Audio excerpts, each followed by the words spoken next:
The hammer throw is a collegiate throwing event that typically consists of 2 winds and 3 to 4 turns, followed by the release. The phases of a hammer throw are 1. The wind, 2. The initial turn from double support to single, 3. The catch, 4. The push, and 5. The release.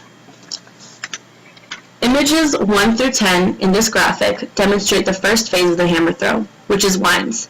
These are done in order to gain momentum on the ball before moving into the turns. Image 11 shows the beginning of the first turn. Image 12 is single support, where the feet transition to move the ball around. Image 13 is the high point of the orbit, and the image 14 is the catch where acceleration begins for the next turn.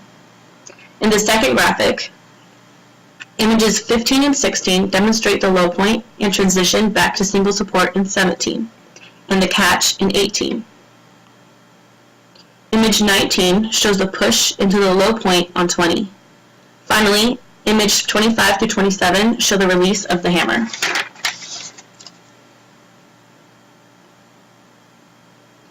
The glenohumeral joint is the initial joint used in the winds. It is made up of the supraspinatus, infraspinatus, subscapularis, and the teres minor.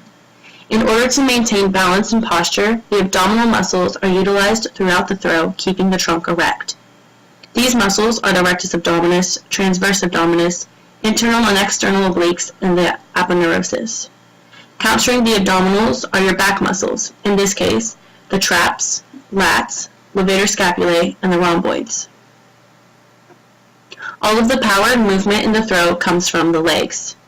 The muscles utilized in the hammer throw are the quadriceps, which are made up of the rectus femoris, vastus intermedius, medialis, and the lateralis.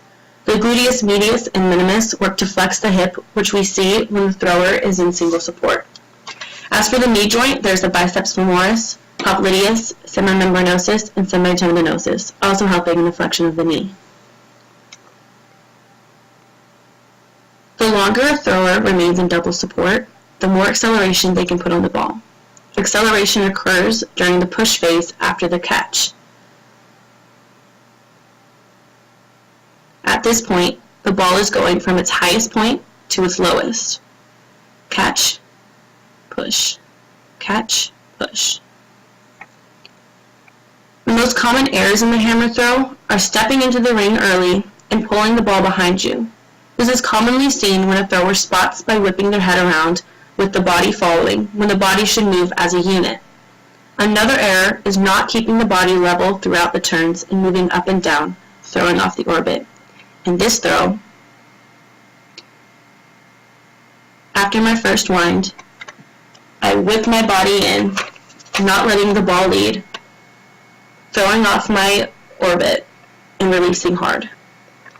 The world record holder for women is Anita Wardasek, who uses speed and impeccable technique to launch the hammer.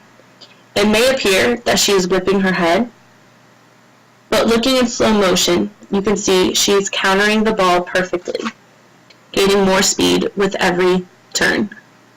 This is the ideal hammer throw technique.